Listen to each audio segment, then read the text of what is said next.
concentrados fazendo, mas uma coisinha que o outro falou do outro lado já tira completamente a atenção de quem está aqui. Ele já muda o foco. Sim, já. sim. Mas o importante é você observar que tem crianças que não conseguem se concentrar.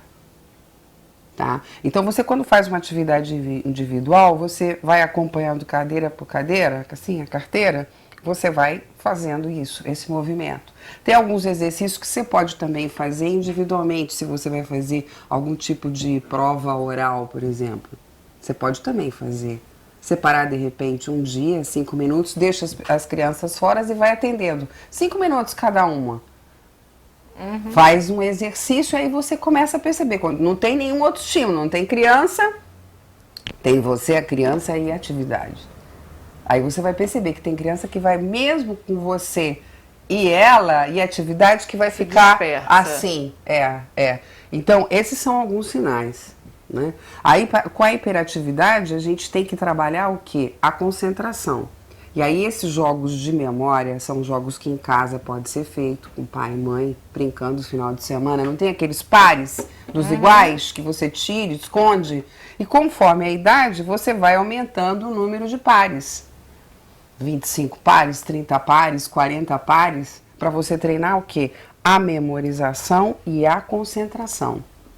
Isso são ajudas. Agora, existem alguns casos em que a criança precisa um treino específico, né? Que daí teria que ir a uma psicoterapia, né? Onde o psicólogo faz um treino sozinho com ela, focado nisso. Por exemplo, eu trabalho também com psicomotricidade, que são os problemas de aprendizado. Aí você faz exercícios específicos para essa criança, né? Porque daí só o que a professora está fazendo não está dando vazão. Porque uma turma com 30 alunos, o professor não consegue trabalhar individualmente. Com certeza, né? Com certeza, é muito difícil. Se você tivesse 2, 3 auxiliares, né, poderia ajudar, mas muitas vezes isso não é possível numa rede pública, isso não é a realidade. Muitas vezes você não tem professores. Nem na escola particular. Né? Também. A verdade é que o professor ele tem que dar conta da sua turma ali. Sim, com certeza. Mas eu não sei se fui clara em relação a essa questão da hiperatividade. Passei para você algumas dicas do que você pode observar. Agora, tem casos mais severos onde a criança às vezes precisa tomar alguma medicação. Mas aí, o que se faz? Você primeiro encaminha para o psicólogo encaminha para um neurologista, o neurologista vai fazer alguns exames, aí esses exames vão apresentar se a criança tem um déficit maior e tomar alguma medicação. Porque tem criança que não consegue. Agora, existe também, às vezes as pessoas misturam a hiperatividade com ansiedade, né? Porque, por exemplo, o ser humano, seja ele pequeno, adulto ou adolescente, ele tem ansiedade, né? Viver é uma ansiedade.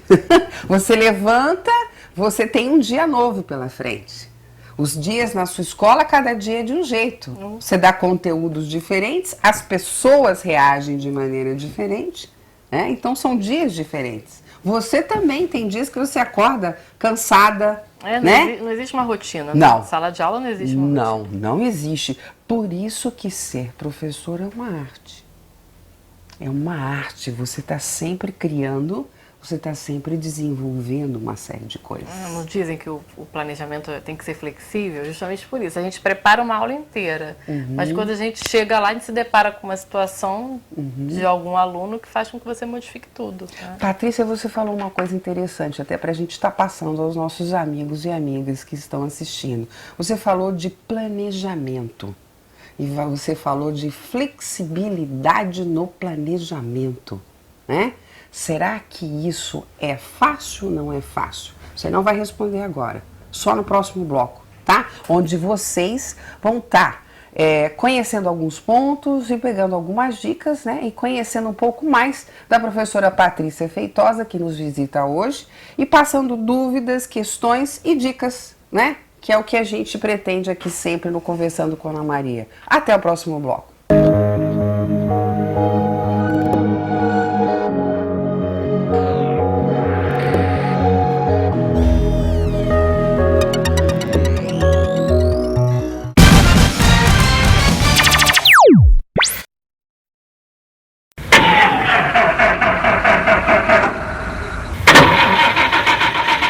Sem combustível, nada funciona.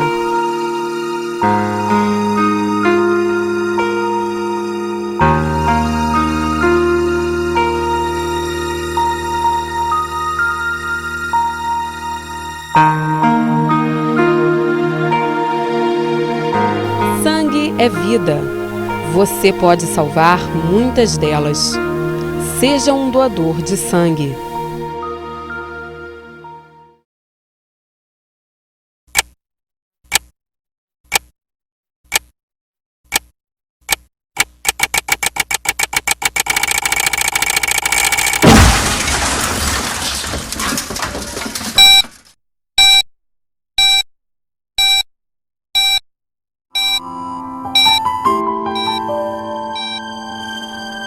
Uma iniciativa da Rede Lagos de Comunicação.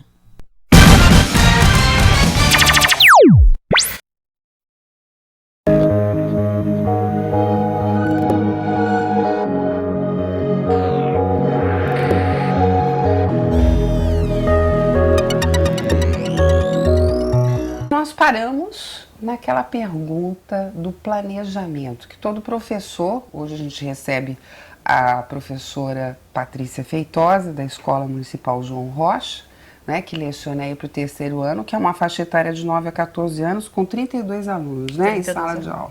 E a gente estava falando sobre o planejamento. Na vida a gente precisa planejar, Sim. né? Se a gente não planeja, a gente não chega a lugar nenhum. E isso é na vida e isso é lá na escola também. Então você faz um planejamento para dar a sua aula. Isso. E você falou anteriormente que é importante ter flexibilidade, né? Como é que você faz isso no dia a dia? Você chega lá com planejamento. Dá um exemplo pra gente. O professor, ele precisa chegar toda segunda-feira com seu planejamento da semana inteira, do que você vai dar a semana inteira para os seus alunos. Certo. Né? Um roteiro, exatamente um roteiro. Aham. Mas no dia a dia, à medida que você vai passando as atividades, que você vai conversando com as crianças, você vai percebendo as dúvidas. E diante das dúvidas, se existe dúvida no conteúdo que você está dando, você não pode seguir. Você precisa retornar para questões mais antigas. Isso. Então, por exemplo, você percebe que a criança não tem a base ali, né, de somar, vamos dizer. Né? Isso. Aí você tem que voltar e começar. Como é que é a soma? E aí... Mesmo que os conteúdos não sejam conteúdos do 3º ano, no meu caso, mas eu preciso voltar para suprir essa necessidade do meu aluno. Senão você não vai conseguir. Para que ele consiga caminhar. Aham, então senão você não vai conseguir ir em frente. Exatamente. Aham. Você tinha uma pergunta em relação à psicologia, né? Qual era a sua dúvida? Minha dúvida é de como a terapia infantil pode estar ajudando as crianças, de que forma, como acontece. E na verdade deve ser uma dúvida que as pessoas têm, que os pais têm, que os educadores, que os professores têm, né? Como é que se ajuda uma criança, às vezes de 3 anos, puxa, mas ela nem sabe falar ainda direito, tudo direitinho, como é que se ajuda essa criança, né? Na verdade, a terapia, ela funciona assim, normalmente se marca 1 vez, 2 vezes por semana. Cada vez que a criança vai lá, ela fica 1 hora, né, com o psicólogo, onde o psicólogo faz o quê? Ele trabalha conhecendo a vida da criança. Só que a criança não tem essa facilidade nossa, né? Tipo, ai, tô estressado, ai, tô nervoso, ai, tô deprimido. A criança, ela tem os comportamentos dela de quê? Chorar, gritar, não comer, não dormir.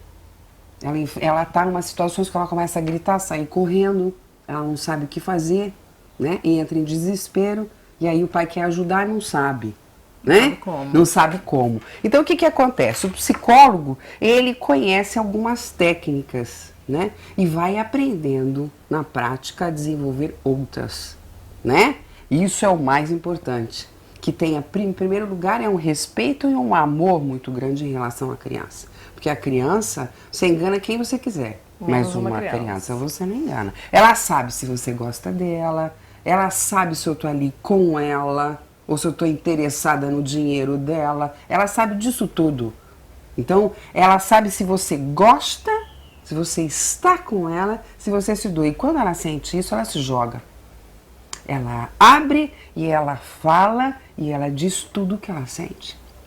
os medos, né? Por exemplo, uma criança de 3 anos de idade pode estar passando por muitos medos, muitas inseguranças, que às vezes o pai percebe em algumas situações, pai e a mãe percebem, daí como é que faz?